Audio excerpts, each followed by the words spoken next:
القفطان، فقط على القفطان قال لك لا هذا ديالنا وكتستعمل الجزائر تصاور ما تصاور. اذا غادي نقولوا مبروك للجزائر، واخا البارح قلناها.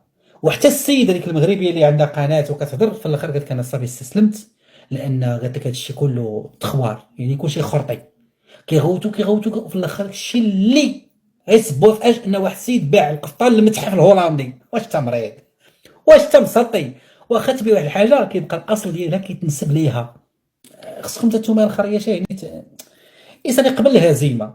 هو الصراحه ما طفرتو حتى شي حاجه، كلشي هزيمه هنا هزيمه هنا، دبلوماسيه اجتماعيه قضائيه سياسيه، كلشي عندكم هزائم، ما ربحتوا حتى دعوه، ها كتغوتوا ها وحتى حاجه ما طفرتوها، ما كتربحوا لا في داخل الوطن ولا خارج الزريبه، ما عندكم والو، عندكم غير ها وفي الاخر تبدو وتشوهتوا عالميا.